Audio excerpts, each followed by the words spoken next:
Wow, ada. Dapat nama dapat? Subhanallah, pintar ternyata kamu ya. Oke, dengan lagu. 1 ditambah 1 sama dengan 2. Lagunya juga pintar tuh. 2 ditambah 2 sama dengan 4. 4 ditambah 4 sama dengan 8. sama dengan 8. Dikit-dikit.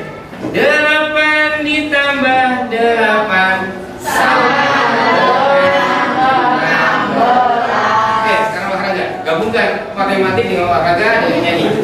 Jadi hari ini kita belajar matematik, belajar nyanyi dan belajar olahraga. Oke. Bisa? Ya, gerakannya 1 ditambah 1 sama dengan 2. 2 ditambah 2 sama dengan 4. Gimana 4? 4. Ini bukan 2 sama dengan 2. Ya. 4 ditambah 4 sama dengan 8. Ya kan? 8 ditambah 8 sama dengan 16. Oke, bisa? Kita mulai. Serius ya? Itu kan 3, 2, 1. 1 ditambah Semangat. 1 sama dengan 2. Semuanya. 2 ditambah 2 sama dengan 4. 4 ditambah 4 sama dengan 8. 8 ditambah 8 sama dengan 16. Oke, tepuk tangan untuk kita semua. Ya. Jadi itu sudah gabungan belajar matematik, seni, dan seni suara dengan olahraga. Jadi kamu nggak usah belum apa-apa, bifa, apanya gitu. Emang kenapa dengan matematik? Ya, susah. Tadi bisa 1 tambah 1 berapa? Ya, pada Sekarang saya tanya ke kamu pernah pergi ke mana? Ke pasar Raub? Pernah belanja? Andai kan kamu ingin beli bawang deh, bawang merah ya, bawang dagang, Raub. Pak, 1 kilo bawang berapa? Jawabannya katakanlah ya, 20.000. Saya nggak tahu. Atau harga saya video berapa bang harga bawang nggak tahu sih. 20.000 misalkan 1 kilo. Murah sekali. mahal itu.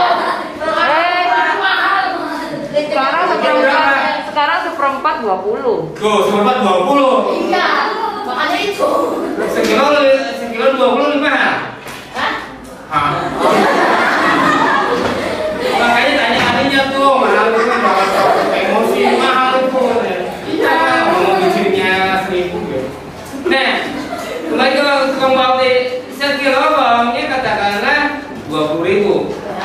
Coba tanya ke mamangnya, "Man, saya beli setengah kilo, mamangnya bingung nggak?" Enggak kan? Oh iya, boleh enggak? Berapa bang setengah kilonya? Ini jawabnya bisa nggak? Bisa tuh dagang itu 10.000 kan? Iya. Padahal pedagang-pedagang di Raub itu tidak ada yang S1. Mungkin S2 juga nggak lulus. Tapi bisa ngitung setengah dari 20 10.000. Nah, yang tidak sekolahnya bisa ngitung gitu. Apalagi kamu yang sekolah. Nah, ya. Jadi kalau sekarang kamu nggak suka matematik, ya, itu DL. Tahu DL? Kenapa? SD ada matematik, naik SMP ada matematik. Dari SD nggak suka, sekarang ke SMP nggak suka juga, gitu. DL sekali. Nanti dari SMA nggak suka juga, DL lagi, dan kamu tidak akan bisa jadi dokter, tidak bisa Tinggal kan? Mau jadi apa kamu? Jadi kalau kamu hanya menuruti perasaan kamu, iya, soalnya gurunya baik-baik. Karena matematik ini tidak disukai, jadi akhirnya tidak sukanya ke gurunya. Benar ya? Jadi kalau hari ini katakan ulangan, udah di doanya. Mudah-mudahan guru matematik saya tidak masuk. Gitu kan ya? Tiba-tiba masuk di depan minggu, assalamualaikum. Apa yang terjadi? Stres kan? Ternyata ada. Hari ini belajar apa? Pengenalan kurikulum sekolah. Catat nih, yang jawab nih. Siapa? Apa enggak? Mana nih? Betul basisnya, sentuhin tuh. Yang aktif. Yang aktif dapat mobil. Ya, ambil di dalam masing-masing. Ya, beli masing-masing ya. Ini yang tahu nama saya?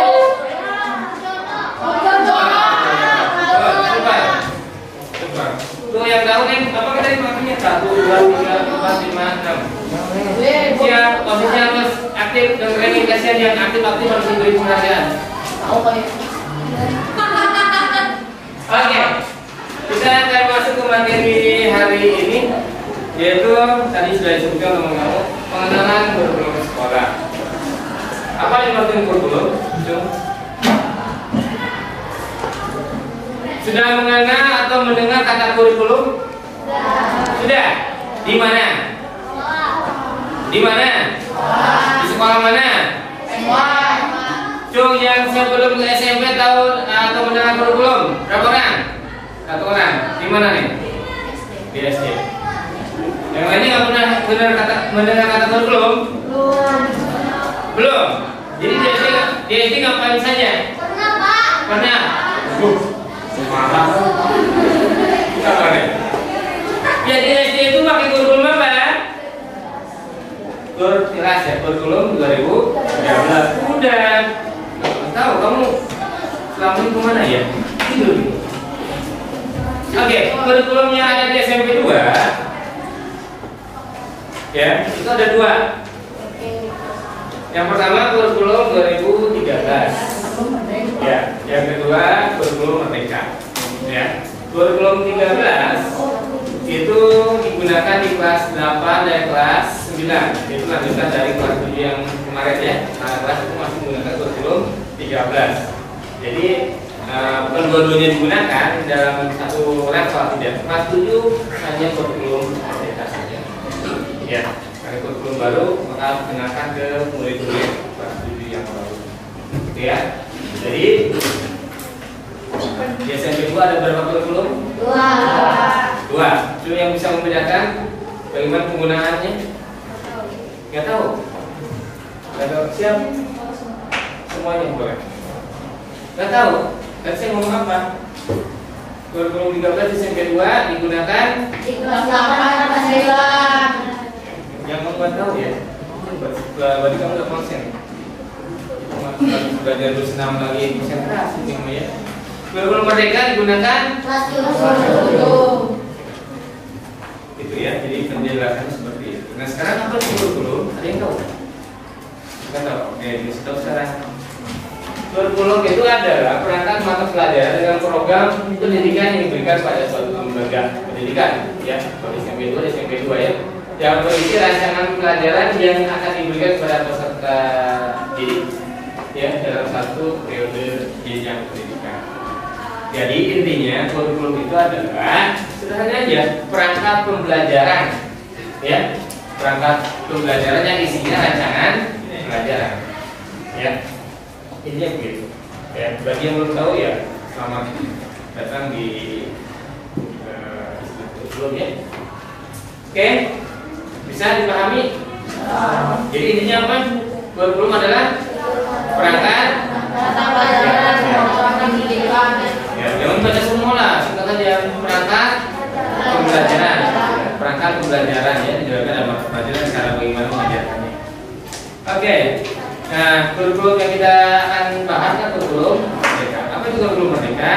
Nah, kurikulum Merdeka itu suatu kurikulum yang mempunyai karakteristik utamanya adalah ada yang disebut dengan proyek untuk penguatan profil belajar Pancasila. Ya. Jadi ada yang namanya proyek penguatan profil belajar Pancasila. Nah, nanti kamu akan ada semacam tugas ya, tugas lapangan yang disebut dengan proyek. Ya, proyek katakanlah tentang demokrasi, contoh ya, demokrasi. Nah, kamu nanti disuruh membuat semacam pekerjaan ya, masing-masing apa? Misalkan matematik. Nah, coba kamu buat grafik diagram batang dari jumlah pemungutan suara. Nah, misalkan terus yang lainnya PKN-nya apa, IPS-nya apa dan sebagainya. Ya, nah itu dalam satu tema proyek ya. Atau tema yang lain misalkan kearifan lokal, budaya kearifan lokal.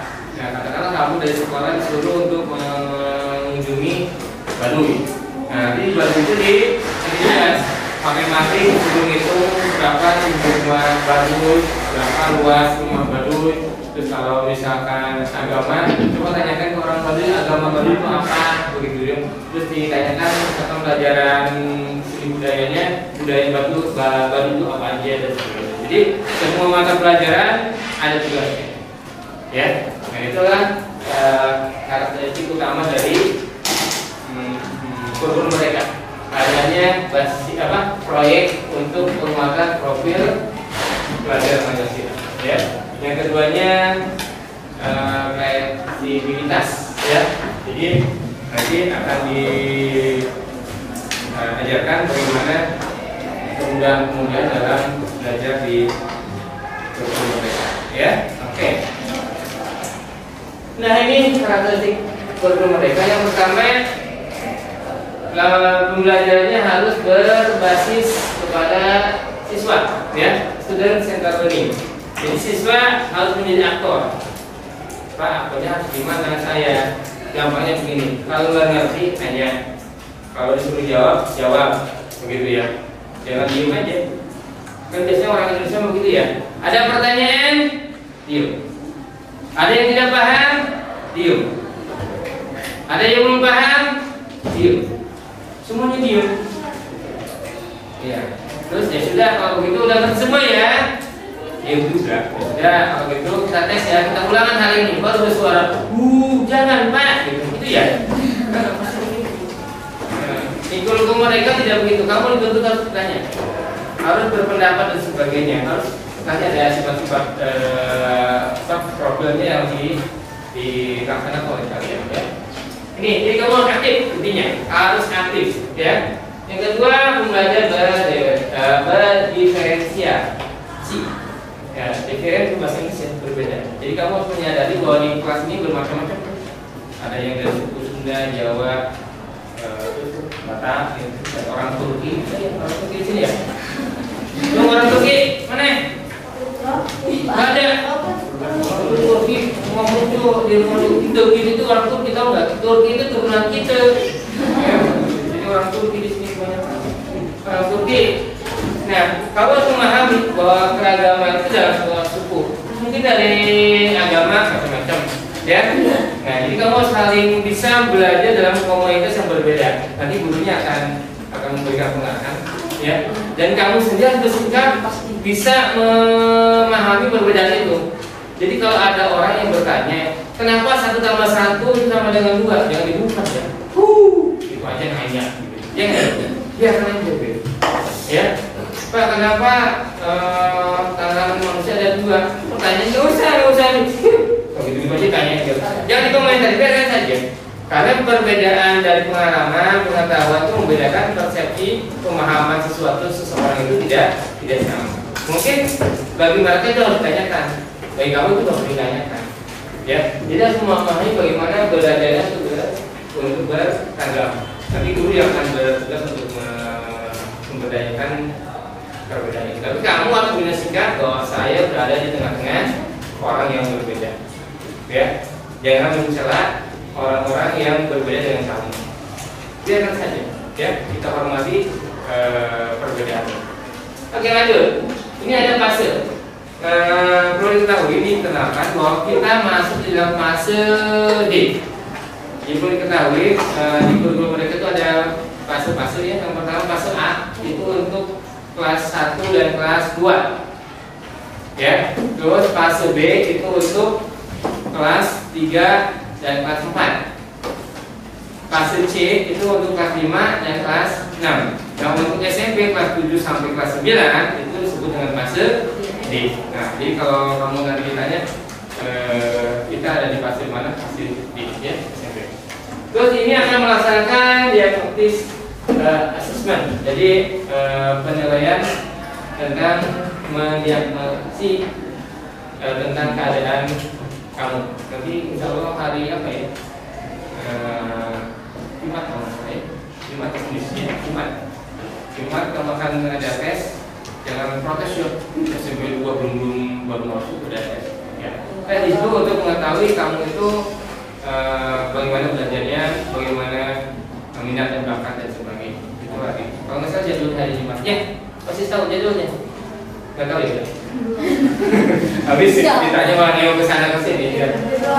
Ya kalau misalnya salah jadwalnya mungkin lain waktu. Pokoknya yang jelas ada melaksanakan gitu ya.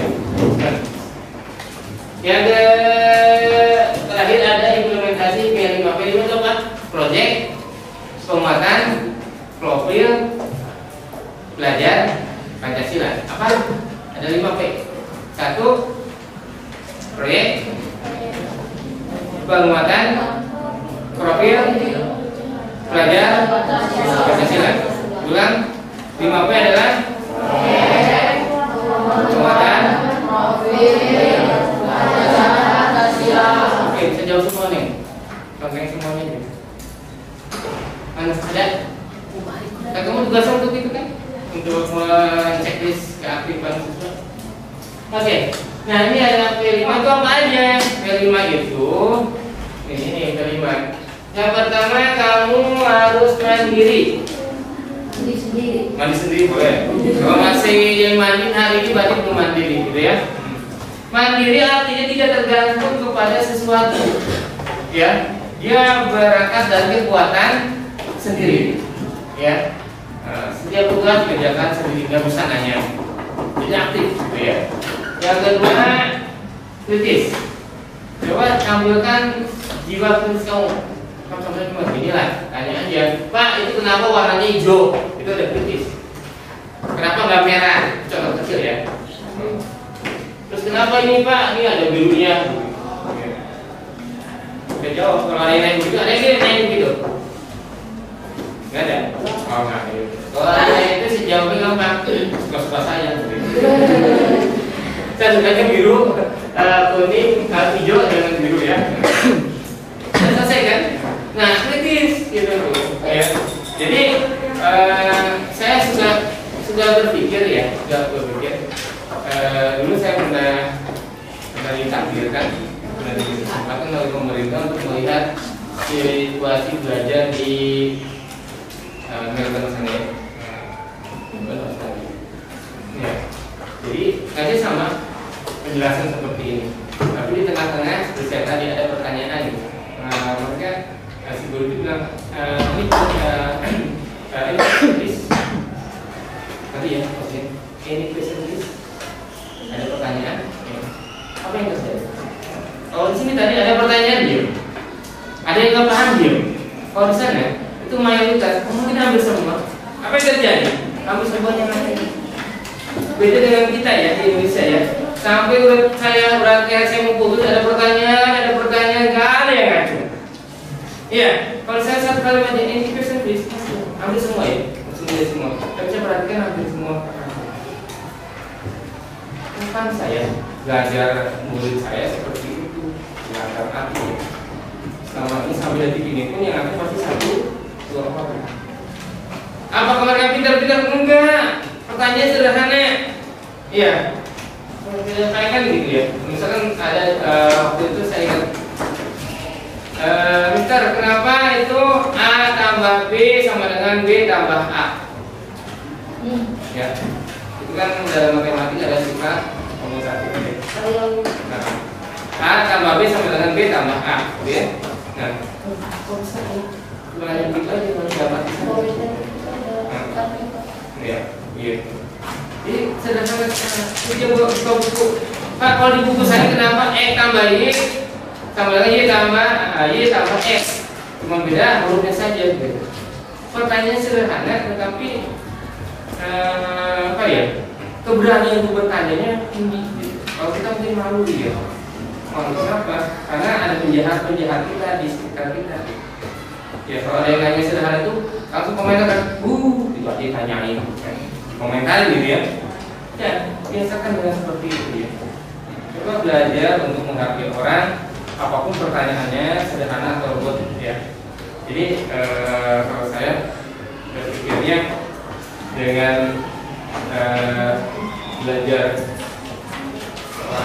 Pancasila, kita akan dididik untuk bagaimana menghargai dan menghormati orang. Oke, selanjutnya ke kreatif. Kamu kreatif ya. Jadi jangan ada seperti matematik susah gitu. Nggak usah. Harusnya bagaimana matematik jadi mudah. Ya, kreatif di situ. Apakah kamu beli buku atau kamu berteman dengan orang yang pintar dan seterusnya. Coba berpikir bagaimana mudahnya belajar matematik gitu. Nah itu sudah ada sifat kreatif. Kalau kreatif dan di kelas, kelasan nggak bagus amat nih. Yuk kita ubah yuk, misalkan warnanya jadi warna begini gitu. Terus ada hiasan apa dan sebagainya. Nah itu juga jiwa kreatif gitu, ya kreatif. Oh ini apa supaya lebih ada tanaman di sini gitu, boleh gitu. Ini enggak kan cuek kan, karena kota juga pergi gitu, sebuah amas. Ya, itu tolong ya. Kamu harus punya daya kritis. Nah daya kritis itu harus ditularkan menjadi daya kreatif supaya lebih bagus, supaya lebih indah, supaya lebih apalah istilahnya. Pokoknya ada kata lebih bisa lah gitu, ya. Oke, yang itu gotong royong. Ini jelas, ya. Dalam satu kelas harus ada gotong royong, kerjasama, ya. Tapi jangan kerjasama dalam konteks ya. Supaya kita rankingnya bagus, kita kerjasama ya, gitu ya. Jadi kalau nggak bisa tolong ya kasih tahu saya. Kalau A jawabannya A bantu, kalau B bulan kepala, kalau C telinga, kalau D jandu. Kerjasama tuh yang praktek oleh apa? Nomor 5. Oh, B. Oh, C. Saya bukan ngajarin konten ya, bukan ya. Kalian terapkan nggak di ilmu saya? Bukan. Jadi jangan diterapkan kerjasama dalam hal yang negatif gitu. Ulangan nggak boleh dalam seperti nggak boleh kerjasama seperti itu ya. Saya lupa ya. Berarti saya ngasih caranya kerjasama dalam itu seperti itu ya. Nggak itu buat contoh saja. Nah, gotong royong dalam hal apa? Ya tadi kalau minggunya kreatif, ini kelas ini mau kamu berpikir harus ada apa? Harus dibuat lebih indah, misalkan gitu, catnya diganti. Nah, kalau tanpa gotong royong itu nggak mungkin kekreatifan itu bisa terwujud, gitu ya. Nah, gotong royong kerjasama semua, gitu ya. Ya, kalau udah ada jadwalnya piket ya piket lah. Ini mau pulang apa? Tanpa kami tanpa apa? Akhirnya yang piket cuma 1 orang, 2 orang. Oke, dan yang lain contohnya ya banyak gitu ya. Yang ketiga, yang berikutnya ada berkebinekaan global. Ya, global itu dalam arti kamu bineka tuh ya beragam-ragam ya. Nah, global itu secara umum. Jadi kamu akan masuk ke dalam dunia yang serba berbeda. Ya, baik agama, suku bangsa, pengetahuan dan sebagainya, latar belakang, keluarga dan sebagainya. Dan kamu harus memahami itu. Dan kamu harus menghargai orang-orang yang berbeda dengan kamu. Ya, misalkan yang satu pintar matematik, yang satu tidak, sudah berbeda. Yang satu bisa beli buku, yang satu lagi tidak bisa beli buku. Nah, bagaimana kamu memahami itu dan bagaimana kamu bergotong royong untuk mencapai tujuan bersama, yaitu untuk menjadi pelajar-pelajar yang pandai dan berpotensi ya tentunya. Yang terakhir saya akhirkan atau nomor awal ya, jadi saya lupa bilang nomor diri. Ya, itu beriman dan bertakwa kepada Tuhan yang Maha Esa dan berakhlak mulia. Setelah kita tahu bahwa agamanya berbeda dan sesuai dengan kepercayaan masing-masing saja, dan kamu harus meyakini bahwa di dunia ini hanya Tuhan yang mengetahui segalanya. Makanya karena kamu berkeyakinan semua amal kebaikan, keburukan dicatat oleh Tuhan, maka kamu harus berakhlak mulia. Dan mudah-mudahan kamu jadi orang-orang yang sukses tapi akhlaknya bagus, gitu ya. Dengan pintar tapi akhlaknya nggak bagus, ya. Jadi nanti perilakunya tidak bagus, ya. Harusnya jadi seorang yang membangun negara malah menjadi tanda kutip ya korupsi misalkan, ya. Karena memang akhlaknya tidak bagus. Oke. Dari sini inilah yang disebut dengan profil pelajar Pancasila. Jadi ada punya sifat beriman kepada Tuhan, berakhlak mulia, harus bisa mandiri, harus bisa membangun jiwa kritis, terus harus membangun juga jiwa kreatif. Jangan lupa gotong royong sama teman dan harus menyadari bahwa di sekitar kita ada perbedaan, ada kebinekaan. Oke, kami tidak pertanyaan. Ada? Oke. Kalau enggak saya nanya deh. Saya ulang lagi. Mandiri. Bisa memberikan contoh tentang mandiri? Sifat dari pelajar Pancasila yang mempunyai sifat mandiri. Contohnya apa? Nggak ada? Jawabannya boleh yang ke saya boleh atau apa punya jawaban sendiri. Mandiri contohnya gimana? Belajar sendiri. Hah? Belajar sendiri. Ya kalau bisa belajar sendiri. Oke, yang lain. Lagi mandiri. Silakan namanya Neng. Siapa? Apa Nia? Apa nih? Bedakan saya sendiri. Kalau nggak bisa,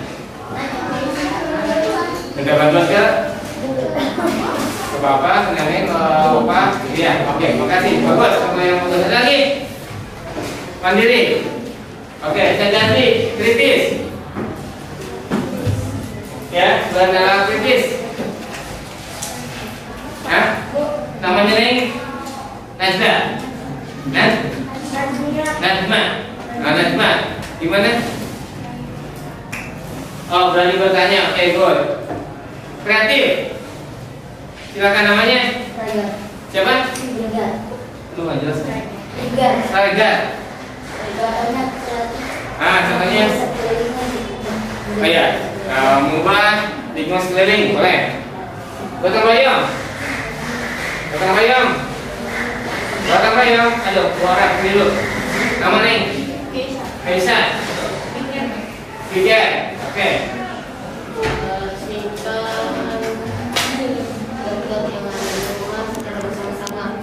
Bergan gol di rumah bisa bersama-sama. Oke, good. Kebinekaan global. Ya. Saling toleransi. Good. Ada lagi? Siapa namanya? Apa ini? Tiga lagi. Udah. Terakhir. Beriman bertakwa kepada Tuhan Yang Maha Esa. Hah? Ini gampang. Masa nggak bisa jawab? Satu, laksanakan sholat bagi orang Islam, menakan sembahyang di gereja bagi orang Kristen, di pura bagi orang Buddha dan sebagainya. Lagi nggak? Selain itu, berdoa itu juga sudah satu kepercayaan. Lagi?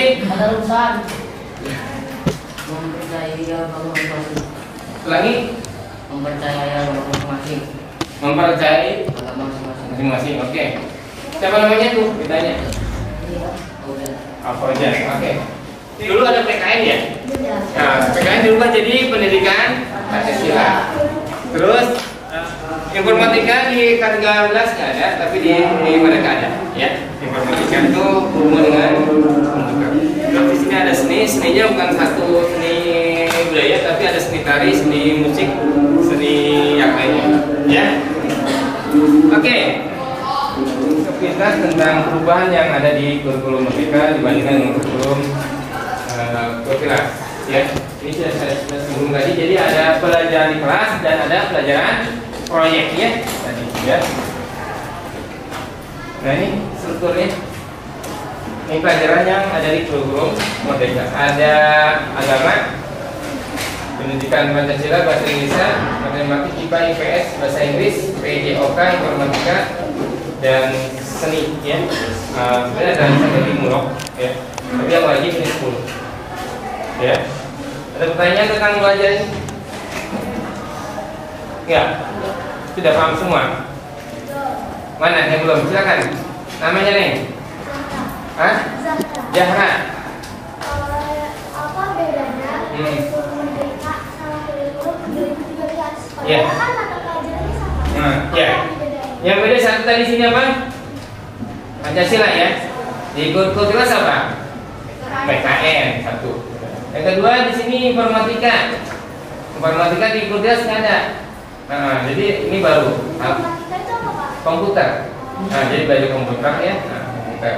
Terus ini seninya di Indonesia lebih dari satu. Ada seni musik, seni suara dan sebagainya. Ya. Kenapa? Siapa namanya? Namia. Namia. Kenapa itu pelajaran kayak pendidikan Pancasila, IPA, IPS yang dipisah? Kenapa nggak dijadiin satu kayak tema? Oh ya. Kenapa Pancasila dengan IPS dipisah gitu ya?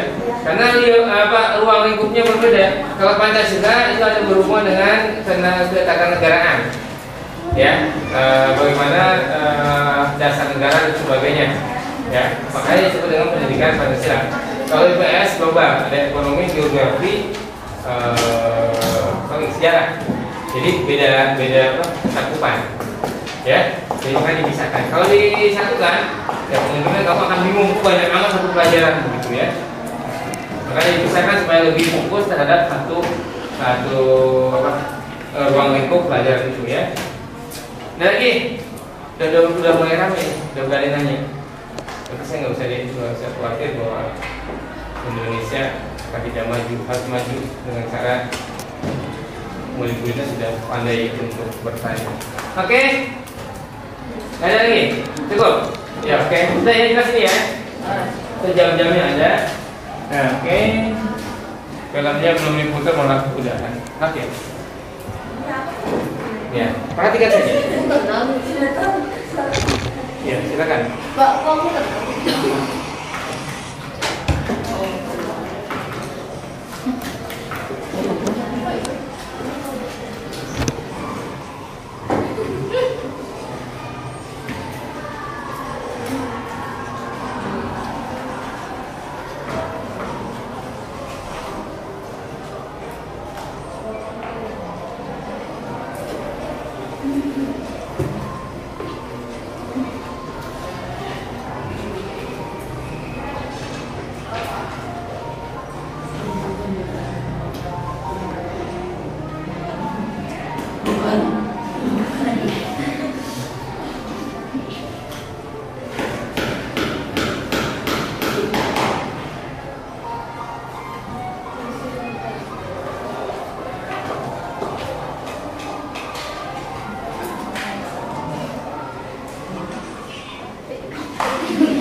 Oke, saya minta komentar tentang apa?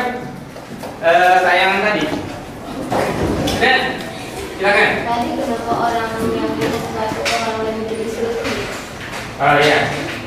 Pertanyaannya tadi kenapa orang yang di belakang ya, yang menahan terus menipu temannya disuruh pergi? Ada yang bisa jawab? Ya silakan. Good, bagus. Dia itu kan lagi kerja keras. Iya, kalau di daerah itu lagi lomba kan dia.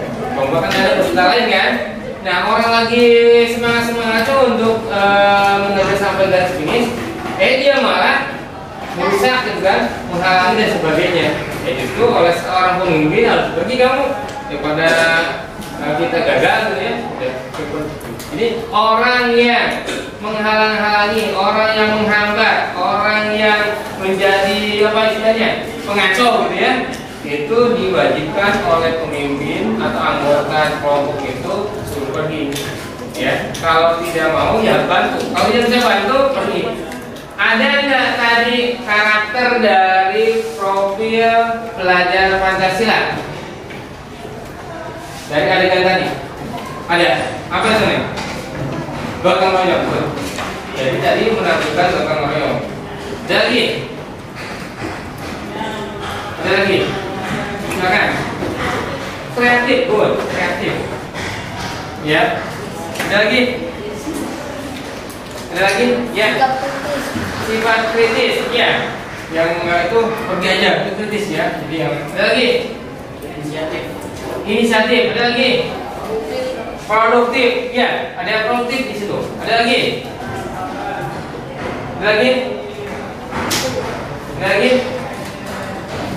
Adakah di situ kebinekaan? Global ada? Contohnya apa di situ? Apa tuh? Adanya perbedaan sikap. Nah, ini itu harus memahami bahwa perbedaan begitu yang malas, yang mengganggu pergi aja, gitu ya.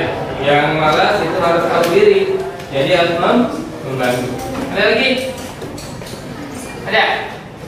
Oke, cukup ya. Mudah-mudahan bisa bermanfaat ya. Hanya sampai ini saja.